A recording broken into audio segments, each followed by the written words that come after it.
হাসিনার প্রত্যর্পণ বিষয়ে কোনো উত্তর নেই দিল্লির, গড়িমসির চেষ্টা বলছে ভারতীয় গণমাধ্যম। শীতে কাঁপছে দেশ, 13 জেলায় শৈত্যপ্রবাহ, কুয়াশা কমলেও শীত বাড়বে বলছে আবহাওয়া অফিস। অপরাধে জড়াচ্ছে নতুন নতুন গ্রুপ, পরিস্থিতি নিয়ন্ত্রণে হিমশিম অবস্থা আইন শৃঙ্খলা বাহিনীর।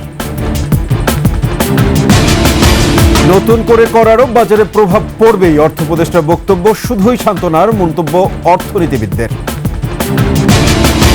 ঐক্যের যুদ্ধে এখনো ব্যর্থ বললেন ফখরুল, 15 জানুয়ারির মধ্যে নির্বাচনের তারিখ চায় সিপিবি।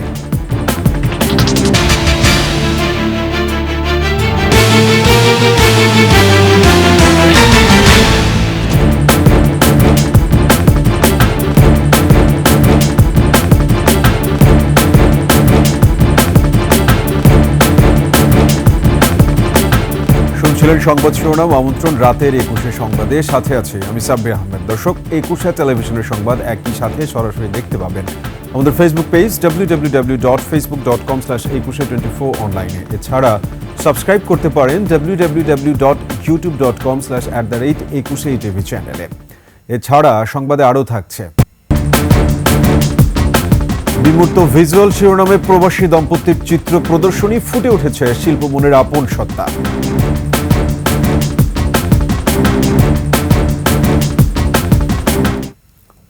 শেখ হাসিনার প্রত্যর্পণ নিয়ে এই মুহূর্তে ভারতের কিছুই বলার নেই। শুক্রবার সাপ্তাহিক ব্রিফিংয়ে সাংবাদিকদের প্রশ্নের জবাবে পররাষ্ট্র মন্ত্রণালয়ের মুখপাত্র রণধীর জয়সওয়াল এ কথা বলেন। সাবেক ইসকন নেতা চিন্ময় কৃষ্ণ দাসের ন্যায় বিচার পাবেন বলেও আশা করেন তিনি। A week back I had confirmed that we had received a communication from the Bangladesh authorities in respect of former PM Sheikh Hasina. Further than that, I have nothing to add at this point in time. দিল্লিতে আশ্রিত গণ অভ্যুত্থানে ক্ষমতাচ্যুত বাংলাদেশের সাবেক প্রধানমন্ত্রী শেখ হাসিনাকে খুব সহজে ফেরত দেবে না ভারত, দেশটির গণমাধ্যম হিন্দুস্তান টাইমস ও দ্য হিন্দুর প্রতিবেদনে উঠে আসে তথ্য।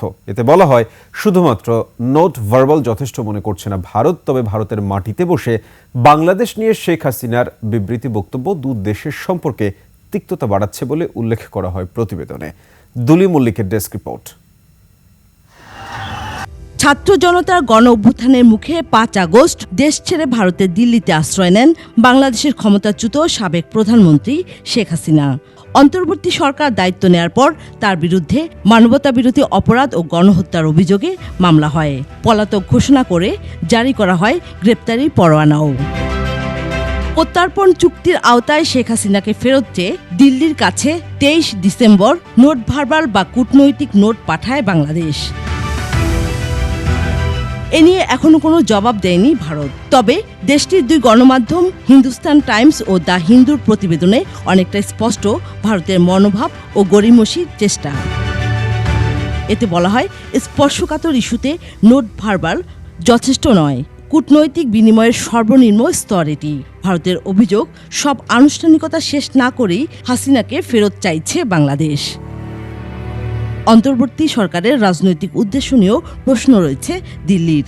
তারা বলছে, নির্বাচন ইস্যুকে টার্গেট করে ফায়দা নিতে হাসিনাকে ফেরত চাচ্ছে ছাত্র জনতার সরকার।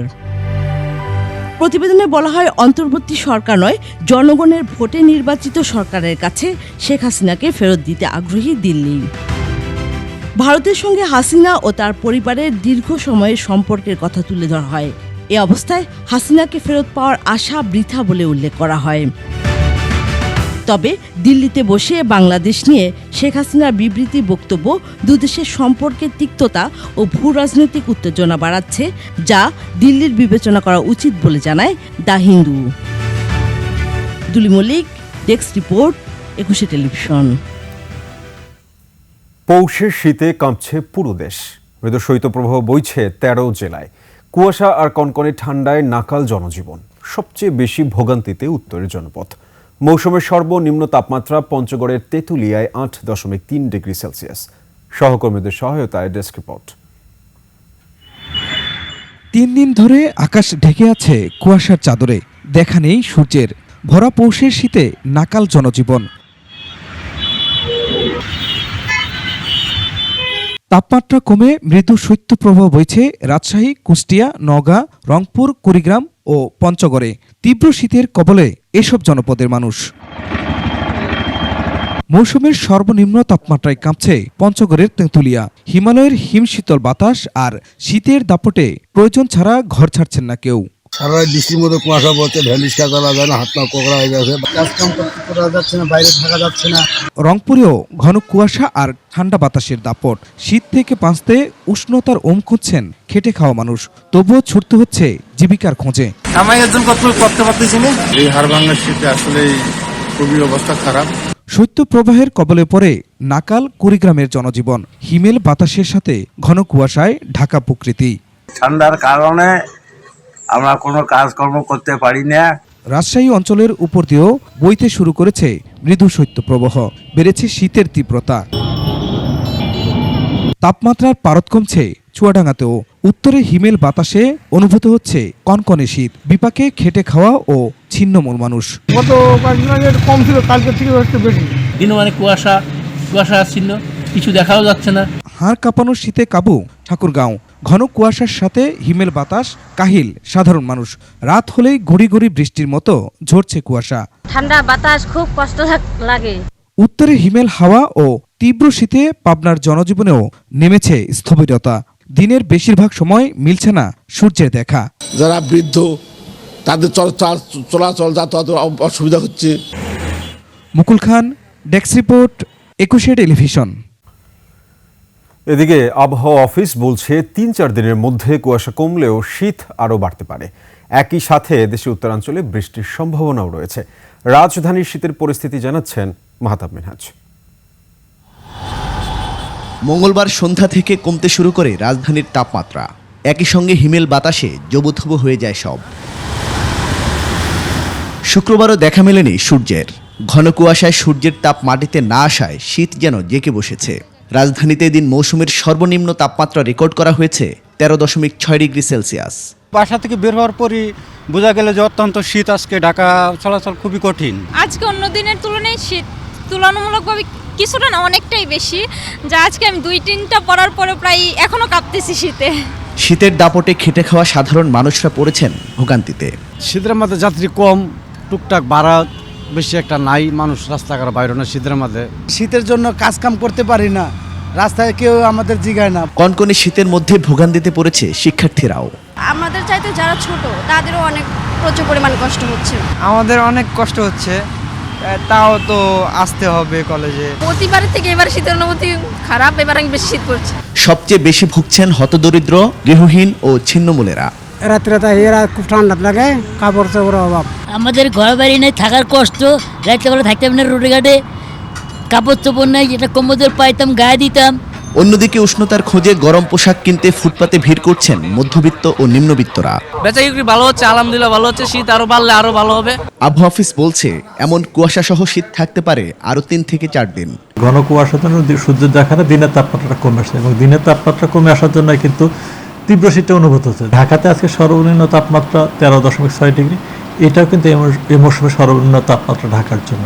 বর্তমান যে অবস্থা আছে এটা আগামী 7 তারিখ পর্যন্ত কম বেশি চলবে। এ মাসে আরও 3টি শৈত্যপ্রবাহের কথা জানানো হয়। মাহতাব মিনহাজ, 21 টেলিভিশন, ঢাকা। রাজধানী সহ সারা দেশে খুন, ছিনতাই, ডাকাতি, চাঁদাবাজির মতো অপরাধে অতিষ্ঠ জনজীবন। পরিস্থিতি নিয়ন্ত্রণে হিমশিম অবস্থা আইন শৃঙ্খলা রক্ষাকারী বাহিনীর। পুলিশ বলছে গ্রেফতার হলেও জামিনে এসে আবারও অপরাধে জড়াচ্ছেন অনেকে।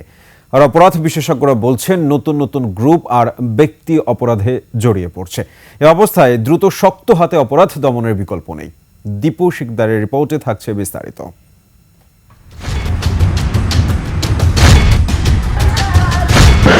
গত শুক্রবার মাদারীপুরের কালকিনি উপজেলার মধ্যচর খাসেরহাট সেতু এলাকায় দুই পক্ষের সংঘর্ষে বোমার আঘাতে 3 জন নিহত হন, আহত হন 10 জন। আমার ঘরে আয়া দরিয়া মারপিট করবো রে। প্রশাসন গেলে গাই হারা ঢুকে আবার জারুয়া বা গাছে সব আবার নেয় কয়। প্রশাসনের তো বেশি ক্ষমতা আছে চেয়ারম্যানের, কিন্তু হেলার এত দুর্ঘটনা ঘটাতো না যদি আমরা দ্বারা কিছু উপকারী পাইতাম, সহযোগিতা পাইতাম। সাভার আশুলিয়ায় বেড়েছে ছিনতাই ডাকাতি, অতিষ্ঠ জনজীবন। অনেকটাই নিয়ন্ত্রণের বাইরে আইন শৃঙ্খলা পরিস্থিতি। এই জঙ্গলের ভিতরে হেরা এখানে আস্তানা করিয়া এই বেরিবাদ দিয়া তারপরে মনে হয় যে নালে বুধ 40-50 জন লোক খাইতে হয়েছে। পরে গাড়ির গ্যালাস দেখলাম, সামনের গ্যালাস ভাঙ্গা, পিছনের গ্যালাস ভাঙ্গা। খুব আতঙ্ক হয়ে থাকে। এখানে যদি একটা পুলিশের ব্যবস্থা হইতো তাহলে আমাদের পক্ষে ভালো হইতো। সিগন্যাল দেওয়ার পর বলে আমরা পুলিশের লোক, এগুলো বলে 3-4 জন উঠে কয় গাড়ি চাপাও, এই থাপে শুরু হয়ে যায়। এবার চোখ ফেরায় রাজধানীর মোহাম্মদপুরে, সেখানে প্রকাশ্যেই চলছে ছিনতাই। এই এলাকার মানুষ এসব অপরাধ নিয়ে কথাও বলতে সাহস পান না। নাম পরিচয় গোপন রাখা সত্ত্বে কথা বলেন কেউ কেউ। চাপাতি দেখলে আপনি অবাক হয়ে যাবেন, চকচক করে একদম চাপাতি নিয়ে সব বের হয়। মসজিদের একটা মনে হয়েছে কোপ দিয়া হাত কাটিয়ে দিয়েছে, মোবাইল নিয়ে চলে গেছে।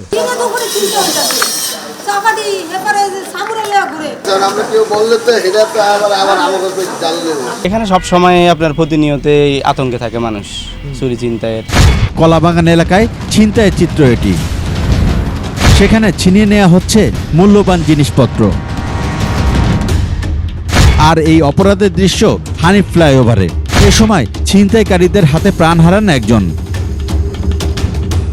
5 আগস্ট থেকে 18 ডিসেম্বর পর্যন্ত ছিনতাইকারীদের হাতে নিহত হয়েছেন অনেকে।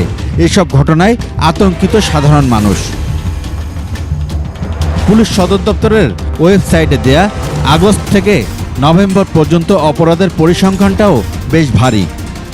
ডিএমপি বলছে ডিসেম্বরেই রাজধানীতে গ্রেপ্তার করা হয়েছে 500-এরও বেশি ছিনতাইকারী, কিন্তু জামিনে এসে একই অপরাধে যুক্ত হচ্ছে তারা। যেসব লোক ছিনতাইয়ের সাথে জড়িত তারা পরবর্তীতে জেলখানা থেকে বের হয়ে সে একই ধরনের অপরাধে জড়িত হয়ে পড়ে। অনেক ক্ষেত্রেই যেসব ঘটনাগুলো পূর্বে অপর সময়ে থানায় রেকর্ড করা হতো না বা চাপিয়ে যাওয়া হতো, সেই রকম ঘটনা এখন ঘটছে না। এই কারণে সংখ্যাগুলো আপাত দৃষ্টিতে মনে হয় বেশি। আইন শৃঙ্খলা বাহিনী সক্রিয় হলেও থেমে নেই এই অপরাধীরা। আগে যে ধরনের অপরাধীরা সম্পৃক্ত হতেন, এখন কিন্তু সেই ধরন অনেকটা পরিবর্তন হয়েছে। আইন শৃঙ্খলা বাহিনীর কর্মকাণ্ড যখন শতভাগ সক্রিয় যখন থাকে না বা যখন কিছু ঘাটতি থেকে যায়, তখন অপরাধের মাত্রাগুলো বেড়ে যায়। এই শিক্ষক বলেন, অপরাধের লাগাম টানতে ব্যর্থ হলে পরিস্থিতি হবে সবার জন্যই ভয়াবহ। সমাজের মধ্যে কিন্তু নানা ধরনের অস্থিরতা সৃষ্টি হবে। দীপু শিকদার, 21 টেলিভিশন, ঢাকা। 43 ধরনের পণ্য ও সেবায় কর বাড়ানোয় সাধারণ মানুষের জীবনযাত্রায় প্রভাব পড়বে না। অর্থ উপদেষ্টা এমন মন্তব্য শুধুই আশ্বাস বলে মন্তব্য করেছেন অর্থনীতিবিদরা। তারা বলছেন, কর না বাড়িয়েও অন্য উপায়ে রাজস্ব আয় বাড়ানো সম্ভব। বিস্তারিত মাহিলা ইসলামের রিপোর্টে। বাজেটের আগেই 43টি পণ্যের উপর ট্যাক্স আরোপের সিদ্ধান্ত নিয়েছে অন্তর্বর্তীকালীন সরকার।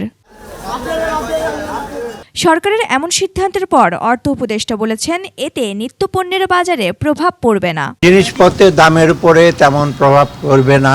তবে অর্থ উপদেষ্টার বক্তব্যের সাথে একমত নন অর্থনীতিবিদরা।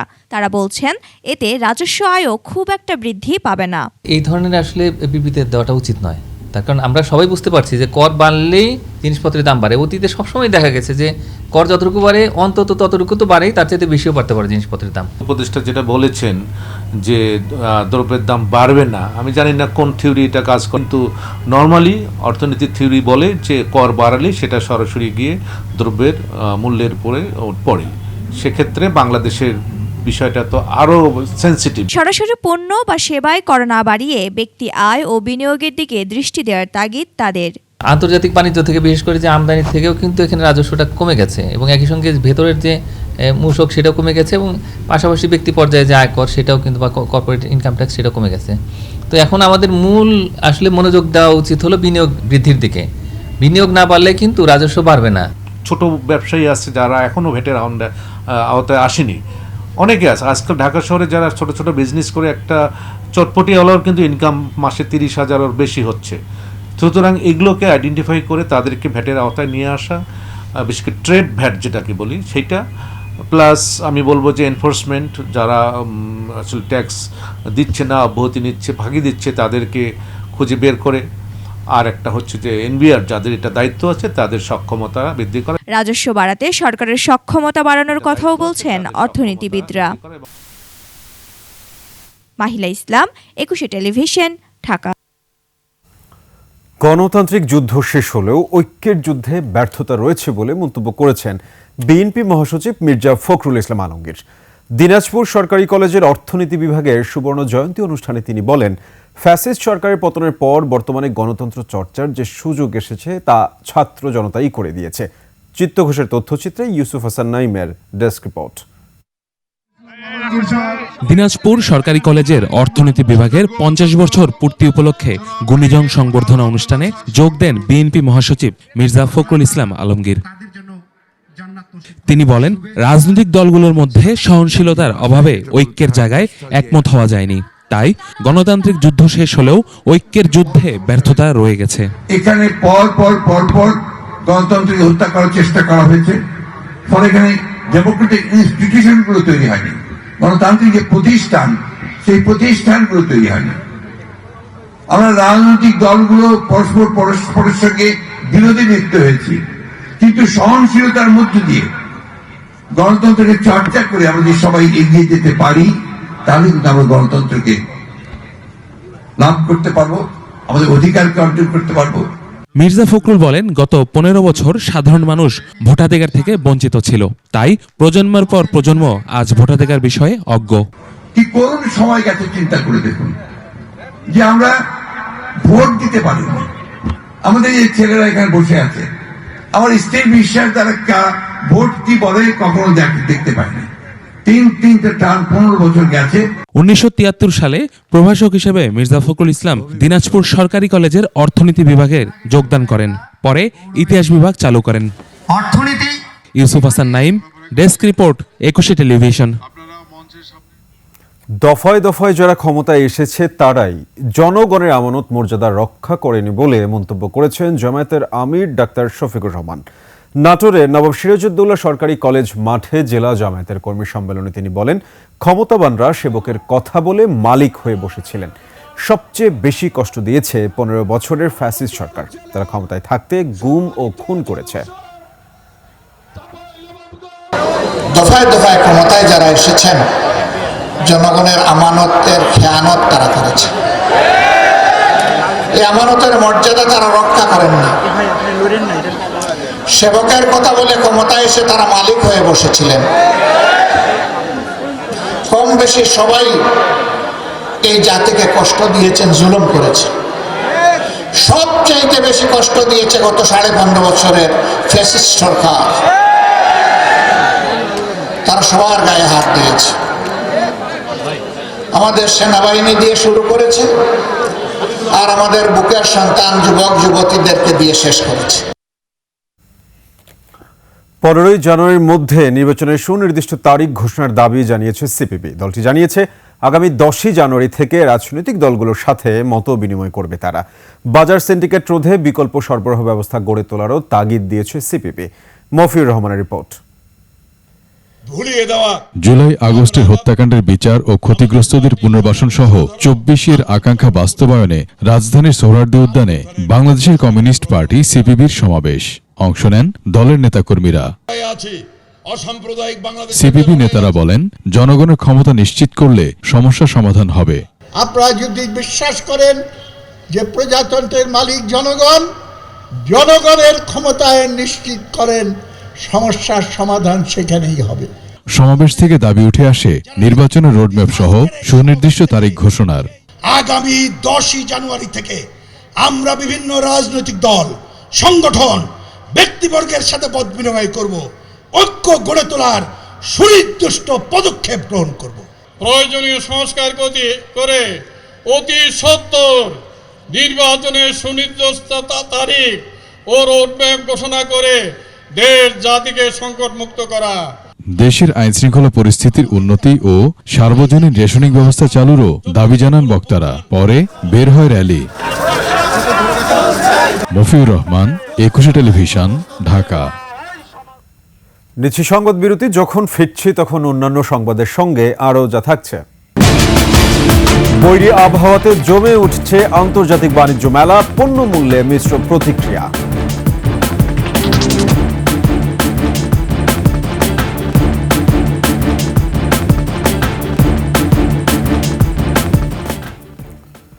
বিশ্ববিদ্যালয়, হোটেল ও ব্যক্তিগত বাড়িতে আয়নাঘর ছিল বলে মন্তব্য করেছেন শ্রম উপদেষ্টা brigadier doctor M Sakhawat Hossain.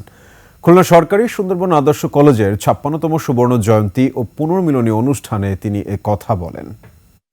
অনুরোধ করব, যারা নেতৃস্থানীয় আছেন, আপনারা সমাজে যারা আছেন, তারা প্রতিহত করেন চাঁদাবাজি, কারণ অনেক হয়ে গেছে। এই কারণে দেশের আজকে এই অবস্থা হয়েছে। এই কারণে আপনি চিন্তা করেন, আপনার কল্পনা করতে পারবেন না যেটা লিটন এবং ওনারা যেটা বের করছেন, আপনি চিন্তা করতে পারবেন। আয়নাঘর শুধু ক্যান্টনমেন্টে ছিল না, আয়নাঘর ইউনিভার্সিটিতে ছিল, আয়নাঘর হোটেলে ছিল, আয়নাঘর পার্সোনাল বাড়িতে ছিল। জনপ্রশাসন সংস্কার কমিশন প্রস্তাবিত সুপারিশ নিয়ে বিরাজ করছে তীব্র অসন্তোষ। জবাবদিহি ও সেবামূলক জনপ্রশাসন সৃষ্টি করে হয়রানিমুক্ত সেবা নিশ্চিত করাই কমিশনের মূল লক্ষ্য হওয়া উচিত। তা না করে পদ পদবি নিয়ে সুপারিশ করায় সৃষ্টি হয়েছে সংকট। মানিক শিকদারের রিপোর্ট। ৫ আগস্ট গণ অভ্যুত্থানের পর রাষ্ট্র সংস্কারে গুরুত্ব দিয়ে অন্তর্বর্তী সরকারের পক্ষ থেকে সংবিধান, দুর্নীতি দমন কমিশন, পুলিশ, বিচার বিভাগ ও জনপ্রশাসন সংস্কার কমিশন সহ গঠন করা হয়েছে 15টি কমিশন। সংস্কার কমিশনগুলোতে কাজের অগ্রগতি থাকলেও জনপ্রশাসন সংস্কার নিয়ে জটিলতা দেখা দিয়েছে। শিক্ষা ও স্বাস্থ্যকে ক্যাডারে অন্তর্ভুক্ত না রেখে আলাদা রাখার জন্য জনপ্রশাসন সংস্কার কমিশন যে সম্ভাব্য সুপারিশ করতে যাচ্ছে তা নিয়েও তীব্র আপত্তি তোলা হয়েছে। আমরা মনে করছি যে আমরা কমিশনের সাথে আরেকবার বসার সুযোগ দিতে চাই। একইভাবে উপসচিব পদে পদোন্নতির ক্ষেত্রে প্রশাসন ক্যাডারের কর্মকর্তাদের জন্য 50% ও অন্য ক্যাডারের জন্য 50% করার বিষয়ে কমিশনের সুপারিশ নিয়ে প্রশাসন ক্যাডারের কর্মকর্তাদের মধ্যে তীব্র আপত্তি উঠেছে। এ পরিস্থিতিতে জনপ্রশাসন বিশেষজ্ঞরা বলছেন, প্রশাসনকে দুর্নীতিমুক্ত ও জনগণ হয়রানিমুক্ত সেবা কিভাবে পাবেন সে বিষয়ে সংস্কার প্রয়োজন।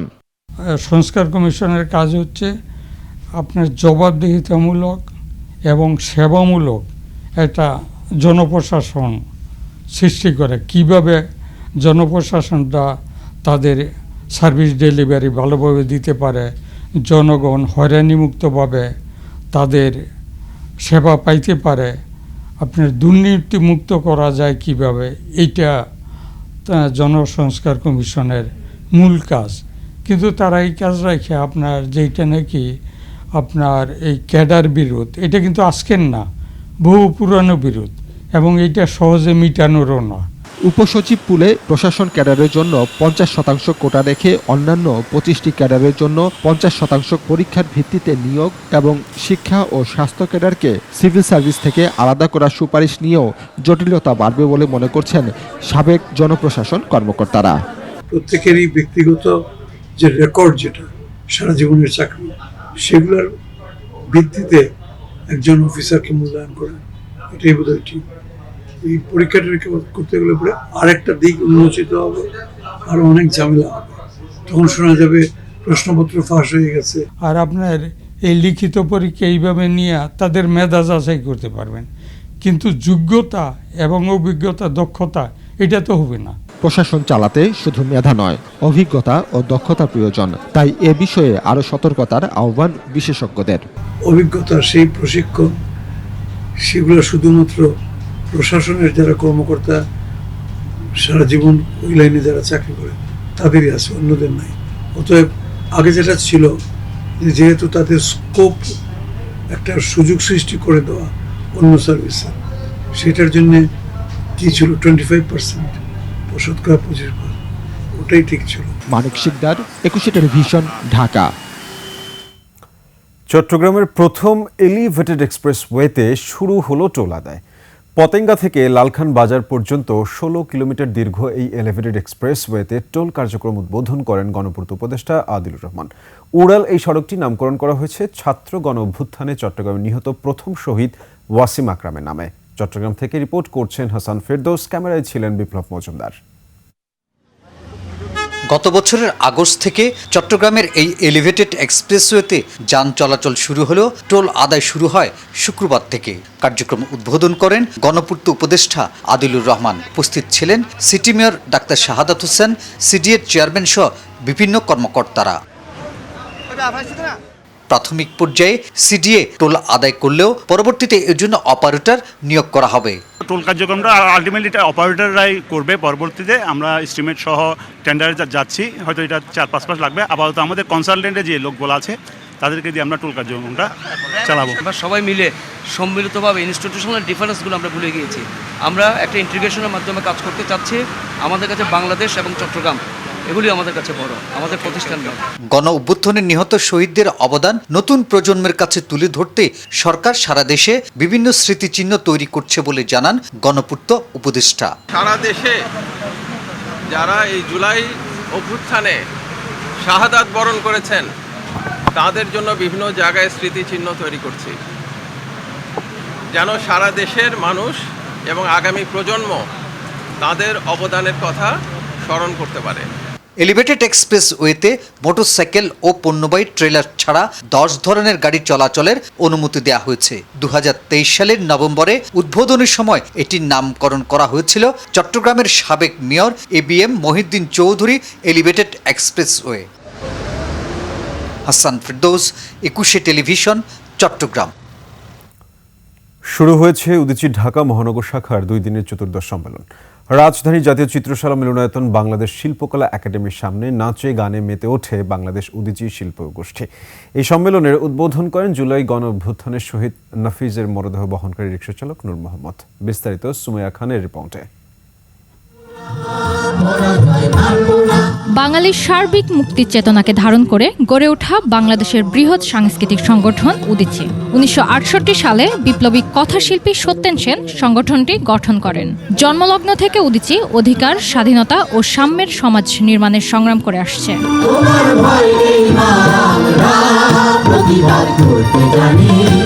এরই ধারাবাহিকতায় শোচন, বঞ্চনা, নিপীড়ন, লুটপাট, সাম্প্রদায়িক ও জাতিগত বিভেদ, অর্থনীতি ও সামাজিক বৈষম্যের বিরুদ্ধে মানুষের বিক্ষোভের সাংস্কৃতিক জাগরণ গড়ে তুলতেই এই সম্মেলন। 90-এর গণ অভ্যুত্থান বলেন, 24-এর গণ অভ্যুত্থান বলেন, 71-এর মুক্তিযুদ্ধ, মহান মুক্তিযুদ্ধে উদীচী সক্রিয়ভাবে অংশগ্রহণ করেছে। সেই ধারাবাহিকতায় এই লড়াই সংগ্রাম জারি রেখেছে। তারই একটি অংশ হচ্ছে আমাদের আজকের এই সম্মেলন। আমরা যেই সমতার মন্ত্রে কোনো বাধাই আমরা মানব না। আমরা যে সাম্যবাদী সমাজ চাই, যেই সমাজে আমরা হাসি গানে মুখরিত প্রত্যেকটি মানুষ। নাচে গানে ফ্যাসিবাদের বিরুদ্ধে প্রতিবাদ জানান শিল্পীরা। অনুষ্ঠানের উদ্বোধন করে শহীদ নাফিজের মরদেহ বহনকারী রিকশাচালক নূর মোহাম্মদ 5 আগস্টের দেশপ্রেমের বর্ণনা করেন। আমি ওর মাথার ভিতরে যে দেশের পতাকা দেখছি আমার কলজাটা কামড় দিয়ে উঠছে। আমার দেশের পতাকা আমি কিভাবে ছোট হইতে দেই। এ উপলক্ষে জাতীয় নাট্যশালা থেকে বের হয় বর্ণাঢ্য র্যালি। সুমাইয়া খান, 21 টেলিভিশন, ঢাকা। এবার আভিভা ফিন্যান্স লিমিটেড বাণিজ্য সংবাদ।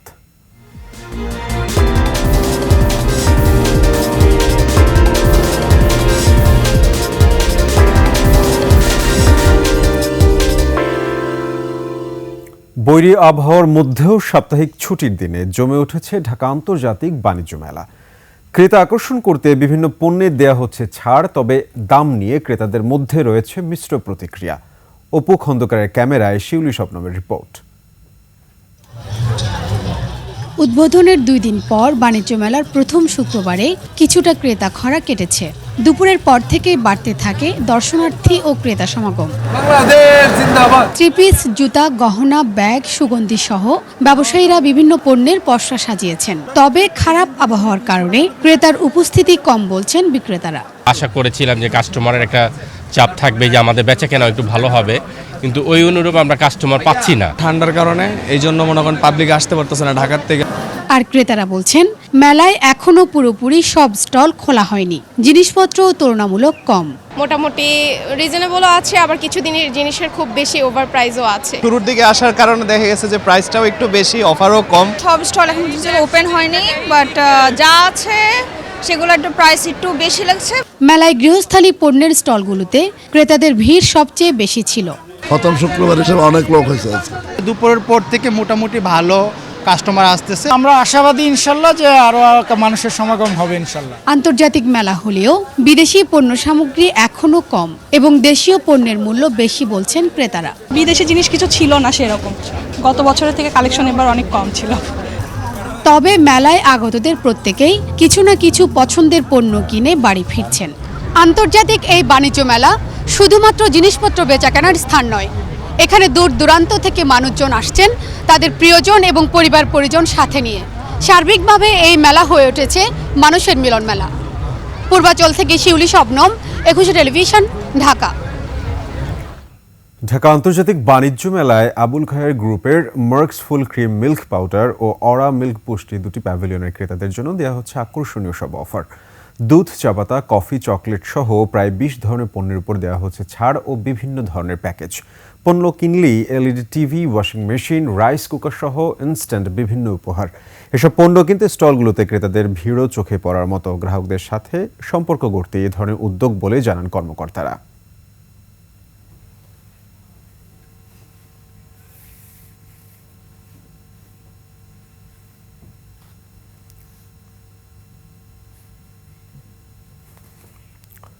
নিচ্ছি সংবাদ বিরতি। যখন ফিরছি তখন অন্যান্য সংবাদের সঙ্গে আরও যা থাকছে।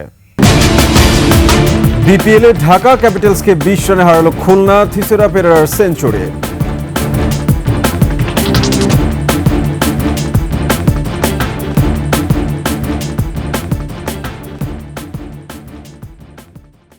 আমন্ত্রণ আবারও রাতের 21 সংবাদে। প্রতি বছরের মতো এবারও জাহাঙ্গীরনগর বিশ্ববিদ্যালয়ে হয়ে গেল পাখি মেলা। তবে অন্য বছরের তুলনায় এবছর অতিথি পাখির আগমন কম বলে জানালেন দর্শনার্থীরা। পাখি বিশেষজ্ঞরা বলছেন, মৌসুমী পাখি প্রেমীদের উৎপাতের পাশাপাশি শব্দ দূষণের কারণে নষ্ট হচ্ছে পাখিদের অভয়ারণ্য। সাভার প্রতিনিধি আরিফুল ইসলাম সাব্বিরের পাঠানো তথ্য ও চিত্রে ডেস্ক রিপোর্ট। অতিথি পাখির আগমনে মুখর জাহাঙ্গীরনগর বিশ্ববিদ্যালয়ের লেক। তবে অন্য বছরের তুলনায় এবার পাখিদের এই কলকাকলি অনেকটাই কম, এমনটাই বলছেন শিক্ষার্থীরা। মেলার কারণে প্রত্যেক শ্রেণীর মানুষের কাছে এই আবেদনটি পৌঁছাক যে আমরা পাখি সংরক্ষণ করব, জীববৈচিত্র্যের প্রতি সহনশীল হব। পাখিকে কিভাবে সংরক্ষণ করা যায়, পাখির যে বাসস্থান সেগুলো যাতে নষ্ট না হয়, সচেতনতা বোধ সেটা যেন জাগ্রত হয় সবার মধ্যে। এই জন্য আমরা এই অ্যাওয়ারনেসটা যে ক্যাম্পেইনটা চালাচ্ছে। 2001 সাল থেকে মেলার আয়োজন করে বিশ্ববিদ্যালয়ের প্রাণীবিদ্যা বিভাগ। ছোট বড় মিলিয়ে জাহাঙ্গীরনগর বিশ্ববিদ্যালয়ে লেকের সংখ্যা 26টি। অন্যান্য বছরগুলোতে প্রায় সবকটি লেকে পাখির দেখা মিললেও এবছর মাত্র একটি লেকে পাখির আগমন ঘটেছে। শিক্ষার্থীরা জানান, শীতের দেশ থেকে অতিথি পাখি আসলেও আতশবাজি, জোরে হর্ন বাজানো সহ নানা কারণে ভয় পেয়ে অন্যত্র চলে যাচ্ছে পাখিরা। পাখিদের না আসার কারণ হচ্ছে গাছপালা কাটা। আগে জাহাঙ্গীরনগর অনেক গাছ ছিল, এখন এতটা নেই। তারা আমাদের কারণে ডিস্টার্ব ফিল না করে, তারা তাদের বসবাসের জন্য যে বাসস্থানটা দরকার সেটা যেন তারা পায়। পাখিদের জন্য কোলাহলমুক্ত অভয়ারণ্যের উপর জোর দেন পাখি মেলার আহ্বায়ক, বিশ্ববিদ্যালয়ের প্রাণীবিদ্যা বিভাগের শিক্ষক। যে লেকগুলোতে পাখি বসে, এই লেকগুলোর পরিবেশ ফিরিয়ে আনতে হবে।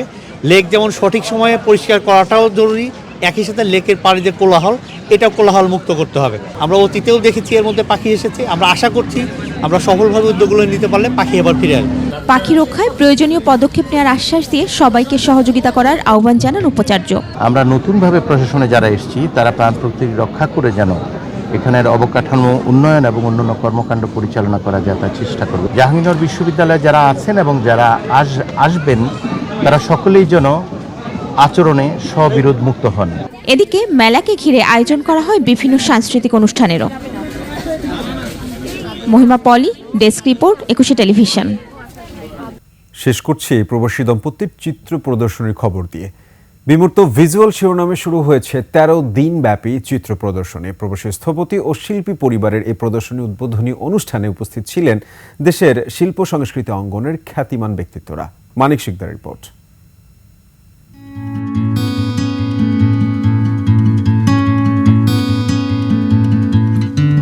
ধানমন্ডির গ্যালারি চিত্রক, প্রবাসী চিত্রশিল্পী ও স্থপতি হাবিব শামসাদ রহমান দম্পতির চিত্র প্রদর্শনী উদ্বোধন করেন চিত্রকর, কার্টুনিস্ট ও এমিরেটার্স অধ্যাপক রফিকুন নবী।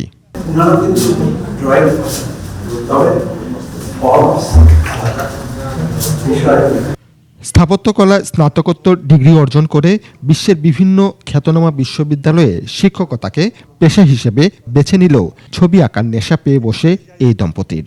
এগুলো তো ধরেন আমরা আর্কিটেকচারে শিখে এসেছি, প্রিন্সিপালগুলি আমার কাছে ছিল, আমি ওটা ওখানে আর শিল্পী হওয়ার কনফিডেন্সটা আমার আসছে আমি যখন প্রথম ওখানে আপনার এক্সিবিশনে দেই। বিভিন্ন দেশে অসংখ্য প্রদর্শনী হলেও দেশে এই দম্পতির প্রদর্শনী এটি প্রথম।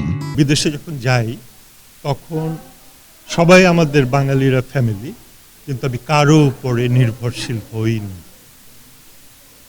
কিন্তু আমি নিজেকে নিজে গড়ে তুলেছি। তো এই স্ট্রাগলগুলোকে এক জায়গায় করলে তার মধ্য দিয়ে যে প্রকাশটা করা যায় বা পজিটিভ আলোটা দেখা যায়, সেটা আমার সব ড্রয়িংয়ের মধ্যে, পেন্টিংয়ের মধ্যে, আমার স্কাল্পচারের মধ্যে আছে।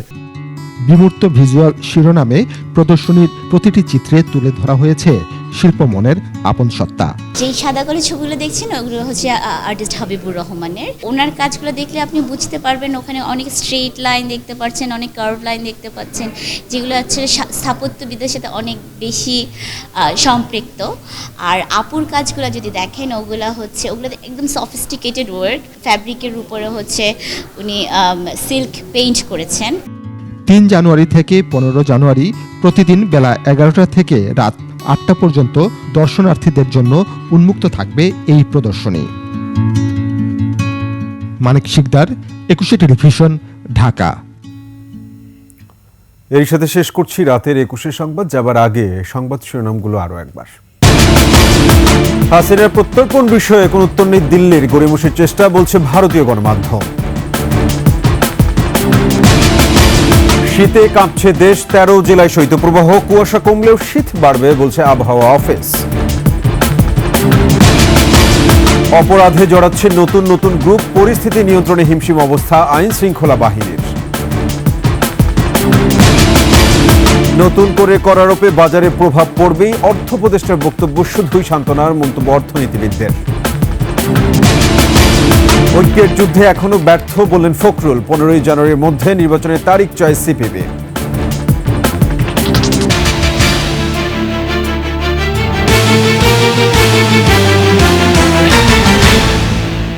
দর্শক, সর্বশেষ সংবাদ জানতে ডায়াল করুন 202 নম্বরে, ভিজিট করুন eকুশে-tv.com এই ওয়েবসাইটে। ফেসবুকে ভিজিট করতে পারেন www.facebook.com/ekushe24 অনলাইনে। এছাড়া সাবস্ক্রাইব করতে পারেন www.youtube.com/@ekushe-tv চ্যানেলে। এতক্ষণ সঙ্গে থাকার জন্য সবাইকে ধন্যবাদ। পরবর্তী সংবাদ রাত 1টায় দেখার আমন্ত্রণ রইল। একুশের সাথেই থাকুন।